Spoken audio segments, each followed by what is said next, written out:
झारखंड में लूट और लूट की खुली छूट है, लेकिन सवाल है कि आखिर लूट कौन रहा है।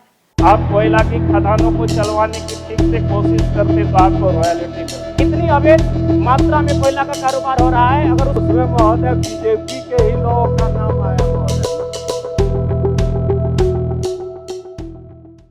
राजनेता, अधिकारी या पुलिस वाले, किसके इशारे पर कोयला बालू गिट्टी का खेल चल रहा है और पैसा कहां तक पहुंचता है?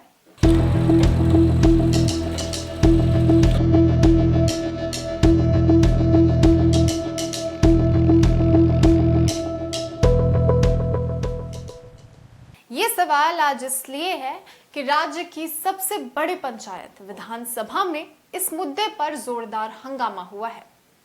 पक्ष और विपक्ष दोनों एक दूसरे पर आरोप लगा रहे हैं।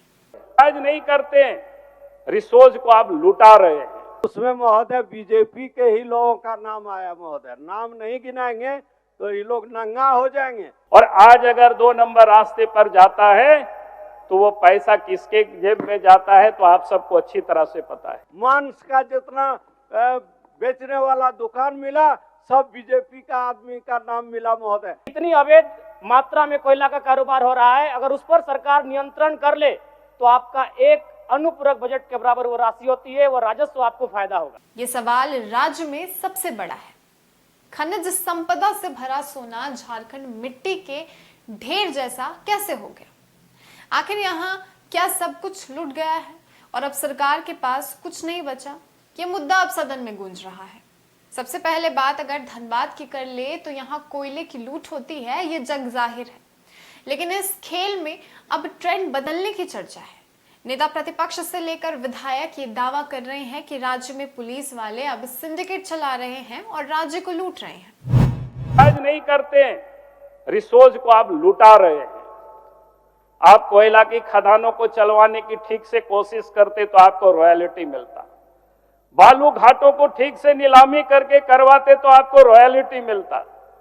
पत्थर की खदानों को ठीक से आप चलाते तो आपको रॉयल्टी मिलता।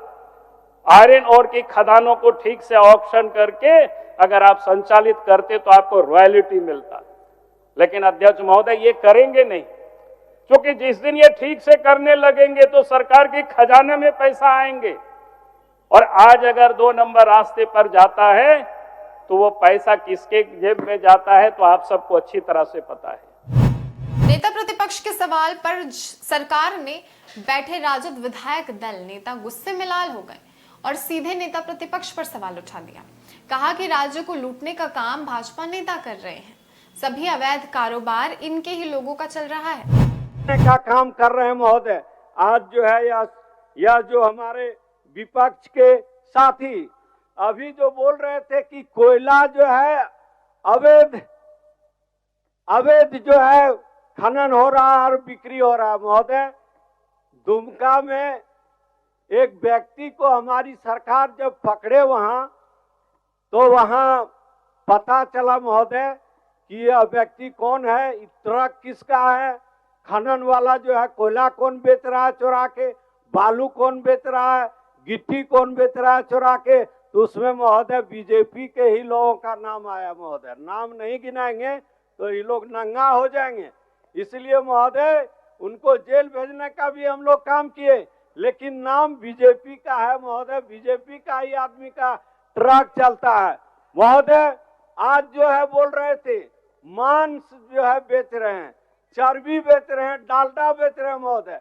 जब वो फैक्ट्री का पता लगाया गया तो बीजेपी के जितने बड़े बड़े पूंजीपति लोग हैं सारे लोगों का चर्बी और डालडा का फैक्ट्री मिला महोदय।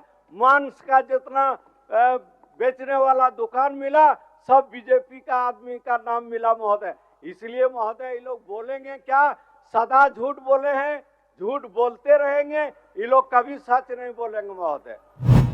अब कुल मिलाकर देखें तो राज्य में लूट की छूट है, लेकिन सरकार के विधायक का बयान भी सवालों के घेरे में है। आखिर जब आपको मालूम है कि विपक्ष के लोग इतने बड़े पैमाने पर राज्य को लूट रहे हैं तो आपकी पुलिस और एजेंसी कहां है? अब इस मामले में डुमरी विधायक जयराम महतो भी कूद पड़े। उन्होंने तो सदन में दरोगा और अधिकारियों को लताड़ लगा दी। गुस्से में जयराम ने कह डाला कि दरोगा राज्य का खजाना लूट रहा है। एक दो अधिकारी ईमानदार होंगे तो भाई उनको जोहार होगा। बाकी अगर कोई भी बालू ट्रैक्टर, विशेषकर ट्रैक्टर से बालू की ढुलाई होती है तो हमें लगता है एक बालू गाड़ी 3-4 थाना क्षेत्रों से पार होता है और कोई थाना प्रभारी ऐसा नहीं है जिसका मंथली पर महीने का इनकम 3 लाख से 5 लाख रुपए केवल अवैध बालू से हो रहा है। अतः सरकार को मैं मानता हूं कि सरकार का खजाना खाली है, तो अगर खाली है तो इस प्रकार अगर लूट की छूट होगी, जो सरकार के खजाना में आना चाहिए था वो थाना प्रभारी के जेब में जाएगा, वो पदाधिकारियों की जेब में जाएगा। तो इसी प्रकार हम लोग छात्रों से कलेक्शन करेंगे अध्यक्ष महोदय। अब इसको भी झूठ मत कहिएगा, अखबार में दिया था कि जैक ने 35% 10th और इंटर का शुल्क बढ़ाया। मैट्रिक का शुल्क था 980, शुल्क कर दिया गया 1180।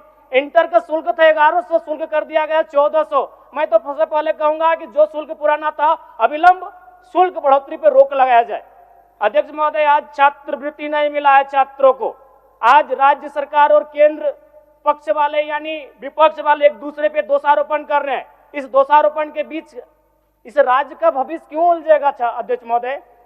आज 2 वर्षों से छात्रवृत्ति नहीं मिल पाई है, इसका निराकरण होना चाहिए। और बिल्कुल बड़े शर्म और दुर्भाग्य की बात है कि जिस राज्य का युवा, जिस राज्य का भविष्य स्कॉलरशिप नहीं मिलने से परेशान है, हताश है, उस राज्य के विधायक 4 करोड़ 32 लाख के आवास में रहेंगे। ये कितना बड़ा दुर्भाग्य की बात है। तो अगर बात सभी बयानों की करें, सभी को मिलाकर देखें तो एक चीज साफ है कि राज्य को नेता से ज्यादा अधिकारी और दरोगा लूट रहे हैं और सभी नेताओं के बयान इसी ओर इशारा कर रहे हैं। ऐसा हम नहीं कह रहे हैं, विधायक और नेताओं के बयान में आपको ये साफ झलक जाएगा। आप इस बारे में क्या सोचते हैं, हमें कमेंट में जरूर बताइए। मैं थी आपके साथ प्रियंका सिंह और आप देख रहे थे द न्यूज़ पोस्ट।